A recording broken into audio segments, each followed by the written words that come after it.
Smart chilli powder అన్ని రకాల వంటలకు పచ్చళ్లకు సరైన chilli powder. No colour, no chemicals.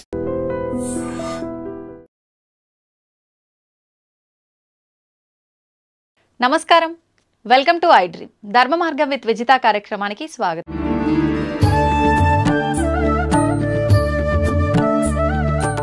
ఈ డిమాండ్ చేయడం అనేది కరెక్టే అంటారా స్వామీజీ?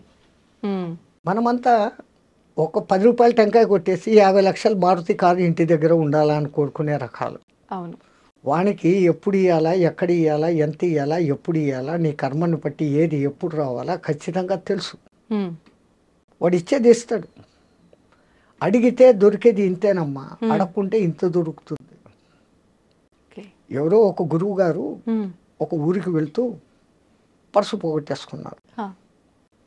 ఈ ఊర్లో ఎవరిని అడగాల? ఆయన గొప్ప గురువు, పేరు ప్రతిష్టలు ఉన్నాయి, మానం ఉంది, అభిమానం ఉంది. ఎవడైనా నా ఒక్క శిష్యుడు కనపడితే వాడిని అడగవచ్చు, అర్హుడు కదా అనుకొని చూస్తా పోతున్నాడు. ఆయనకు దూరంలో నిజంగానే ఆయన శిష్యుడు ఒకడు కనపడ్డాడు. అయ్యో మా గురువుగారు వస్తాడారు, ఆయనకి ఏదైనా దక్షిణ ఇస్తే బాగుంటుంది అని ఆయన దగ్గర ఉన్న పెద్ద నోట్ల కట్టల్లో నుంచి 100 రూపాయలు తీసి పక్కన పెట్టి పై జోబులో పెట్టుకున్నాడు రెడీగా. ఆయన ఎదురు వస్తున్నాడు, ఈయన వస్తున్నాడు. గురుగారు నమస్కారం. నాయన చిరంజీవ, అరే నాయన ఒక చిన్న సమస్య వచ్చిందిరా, నేను పక్క ఊరికి పోతే మా ఊరు 100 రూపాయలు టికెట్కు డబ్బులు కావాలరా. వీడు అడిగినాడు కాబట్టి వాడు 1000 ఇవ్వదలుచుకున్నాడు, ఆ 1000లో నుంచి 100 తీసిస్తాడు. వీడు అడగకున్నానంటే అవి ఇచ్చేవాడు. భగవాన్ కభీ వహీ హోతా హై, దేవునికి కూడా అదే ఉంటుంది. కానీ పెద్దలు ఒక సామెత చెప్తారు కదా స్వామీజీ, అడగంది అమ్మాయినా అన్నం పెట్టదు కదా. అది అమ్మే కాదు, ఆకలిరిగి టయానికి అన్నం పెట్టేది నిజమైన అమ్మ. ఏ అమ్మైనా కానీ అంతే. పిల్లోడు ఆడుకుంటుంటాడు, వాడు తినే టైం అయిందని చెప్పి రా రా అని లాక్కొని వచ్చి కుక్కేస్తుంది. అది తల్లి ప్రేమ, అన్కండిషనల్ లవ్. ప్రపంచంలో అన్ని లవ్లు బుటకం, అన్నిటి వెనకాల స్వార్థం ఉంది. తల్లి ప్రేమ ఒక్క దాంట్లోనే నిస్వార్థత ఉంది. పెంపుడు జంతువుల ప్రేమలో కూడా నిస్వార్థత ఉంది. అవి చూపించేంత అఫెక్షన్ మన సొంత బిడ్డలు చూపరు. ఒక కుక్కను మీరు పెంచుతారు, 4 రోజులు ఊరు వదిలిపెట్టిపోయి రండి, ఎట్లా మిందపడి చుట్టూ తిరిగి ఎంత దాది ప్రేమ చూపిస్తుందో.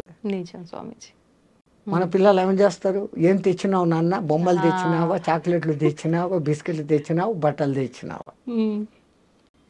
Exchange, love exchange, money. But unconditional. వాడు కొడుకు మంచోడా చెడ్డోడా, డబ్బులు ఇచ్చాడా ఇయ్యలేదా, తల్లి ఆకలి చూస్తుంది.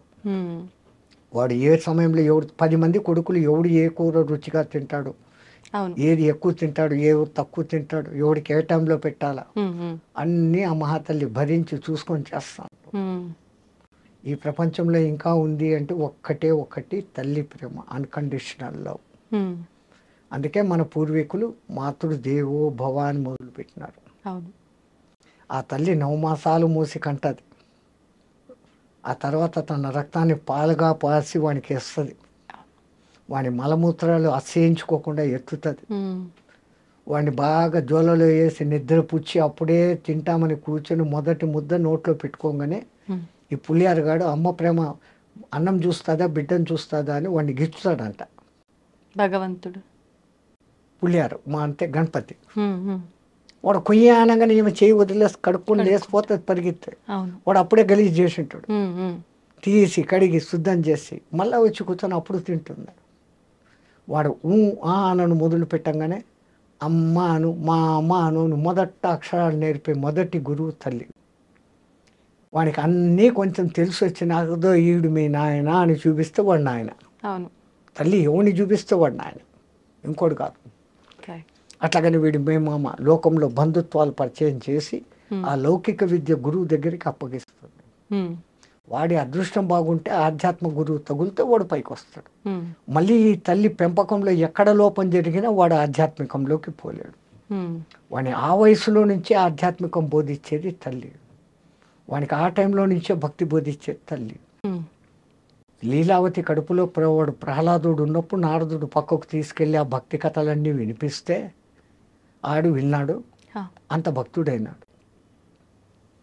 కడుపులో ఉండడానికి వినిపిస్తే వస్తుందా అని ఎగతాళి చేసిన వాళ్ళు ఇప్పుడు అవును బిడ్డలు మ్యూజిక్ వింటున్నారు, దానికి ఆనందిస్తున్నారా అని ఎక్స్పెరిమెంట్లు చేసి కనిపెట్టినారు. వేద పఠనం వినిపించి తెరత పుట్టిన బిడ్డకు, నానాకు ఇంగ్లీష్ రికార్డులు పెట్టి డ్యాన్సులు పెట్టిన బిడ్డకు, ఆ తర్వాత ఎదుగుదలలో వచ్చిన మార్పులు 18-20 ఏండ్ల శోధన, 70 మందిని ఈ బ్యాచ్ 70 మందిని ఆ బ్యాచ్ను పెట్టి వాళ్ళ ప్రవర్తన వీళ్ళ ప్రవర్తన, అందరికీ ఒకే రకమైన ఆహారము ఒకే రకమైన బెడ్డు ఇచ్చినప్పటికీ ఈ సుమధుర సంగీతాలు వేద పఠనాలు శబ్దాలు విన్న వాళ్ళ ప్రవర్తనల్లో మార్పు, సాత్వికత, వాళ్ళలో ఉన్న క్రూయాలిటీ లెక్క తేలింది. ఓకే. సో మొట్టమొదట మన తల్లులు మారాలి. మై సన్ ఈ studying in English medium, he doesn't know Telugu అనే దిక్కుమాలిన లోకానికి వచ్చాం. ఆ ఇంగ్లీష్ ఏం చెప్తుంది?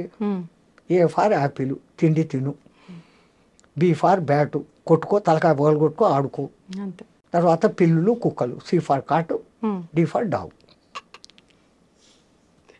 ఈ ఫార్ ఎలిఫెంటు మదము, ఎఫ్ ఫార్ ఫాక్స్ చెడ్డబుద్ధుడు. ఇయా మరి మీ తెలుగు భాషలో ఏం నేర్పిస్తారు? ఆ అమ్మ. వాడు అప్పుడప్పుడే స్కూల్కి పోయేవాడు, అమ్మ నుంచి దూరంగా. అమ్మ పేరు వినగానే వాడి మనసు ఎంత ఆనందిస్తుంది. ఆ తర్వాత ఆవు, ఈ ఇల్లు, ఈశ్వరుడు అదే వచ్చింది పుస్తకాల్లో మార్పు. అంటే విద్యా వ్యవస్థ కరెక్ట్ లేదంటారా? ఈశ్వరుడు లేదు, విద్యా వ్యవస్థ ధ్వంసం. వాళ్ళకు నేర్పించాల్సింది గణపతి మంత్రము ఇట్లాంటివి. కాకపోతే ఇది లౌకికము అనే దిక్కుమాల ప్రజాప్రభుత్వం ఏర్పడి ఆ ఇతర మతాలు వాళ్ళ భాషల్లో పడి మేము అది చదవం, మేము ఇది చేయం. వందే మాత్రం పాడేదానికే పెద్ద యుద్ధం చేస్తుంటారు. జనగణమన పాడమంటే అది మేము పాడమంటూ ఉంటారు. ఇక్కడ ఇది మత వ్యవస్థ కాదు, నీకు సరైన విద్య. జనగణమన మన దేశంలో ఉన్న అన్ని రాష్ట్రాల పేర్లు కలిసి వచ్చేటట్లుగా పెట్టి అటువంటి భారతమాత బిడ్డను నేను అని చెప్పుకునేదానికి ఉంది అది జనగణమన. అసలు మనకు జాతీయ గీతం వందే మాత్రం కావాల్సిందే, జనగణమన వేసి వచ్చింది. అక్కడనే దిక్మాలిన రాజకీయాలు, భ్రష్టమైందంతా అక్కడి నుంచే. దానికి ముందు ఇంగ్లీష్ వాడు ఉన్నప్పుడు ఇంతో అంతో బాగానే ఉండేవాడు. గురుకులాలను ధ్వంసమేం చేయలే. ఇంగ్లీష్ ముందు జాస్తి తీసుకురావాలి, వాని అవసరం. నీకు ఉద్యోగం రావాలంటే ఇంగ్లీష్ నేర్చుకో అని చెప్పినాడు వాడు. ఈ ఉద్యోగాల కోసం మన దగ్గర చచ్చినట్టు ఇంగ్లీష్ నేర్చుకున్నాడు. వేదం చదవద్దు అని వాడకమని చేయలేదు. వాడు బండి కింద నీళ్లు, అదేమంటారు, చాప కింద నీరు, చాప కింద నీళ్లు లాగా ఏం అనకుండానే ధ్వంసం చేసేసినాడు. డబ్బు ఆశ చూపించి మనం దానికి పడిపోయినాం. కానీ అంటే ఆలోచిస్తే ఒక రకంగా ఇప్పుడు శాస్త్రాలు వేదాలు పురాణాలు తెలుసుకుంటే మనకు ఒక మంచి జ్ఞానం వస్తుంది. కానీ ఇప్పుడున్న పరిస్థితుల్లో ఉద్యోగము మన అవసరాలకు నేను చెప్తున్నాను, పొట్ట కూటికి ఇంగ్లీష్ నేర్చుకోండి, మీ భాషను మర్చిపోకండి. అసలు అవమానకరమైన విషయం ఏంటమ్మా, ఎవడైనా ఇంకో దేశస్థుడు వచ్చి నీ దేశ భాష ఏదే నన్ను అడిగితే నేను సిగ్గుతో తల వంచుకోవాలి. నా తెలుగు, నా తమిళ్, నా కన్నడం, నా మరాఠీ, నా కేరళ, నా మలయాళం, నా బెంగాలీ, నా అస్సామీ, ఎవడు ఇదే అంటున్నాడే తప్ప నా దేశ భాష అని చెప్పుకునేకి లేదు. అంతటి మహత్తరమైన సంస్కృతము మనం మర్చిపోయినాం. కంపల్సరీ మస్ట్ అండ్ షుడ్ సంస్కృతం నేర్చుకోవాలి. కష్టము అనుకున్నాను. ఆ సంస్కృతానికి బిడ్డ హిందీ. దేశాన్ని ఒక్క బంధంలో నిలబెట్టగలిగింది అదొక్కటే. దేశ భాష లేదు మనకు, పేరుకుంది హిందీ అని. కానీ ముందు ఇంగ్లీష్లో రాస్తాడు, మళ్ళీ వాడిని లోకల్ భాషలో రాస్తాడు. ఆ హిందీని ఎన్నో మూల ఇంత సన్న అక్షరాలతో రాస్తాడు, చీమల్లా కనపడకుండా. వ్యవస్థ తవ్వండి, తవ్వుతూనే శివలింగం సరే దాన్ని అట్లా కప్పేసేయండి, చూపించదండి. కృష్ణ ఇస్ దేర్, మూర్తి పూజ కాదు, సాక్షాత్ బ్రజేంద్ర నందన భగవాన్ ఉన్నారు మూర్తిలో. ఏమీ ఆశించకుండా ఆరాధించే వాళ్ళు కూడా ఉన్నారా ప్రభుజీ? నిజమైన భక్తి అంటే మనకు తెలియదు కాబట్టి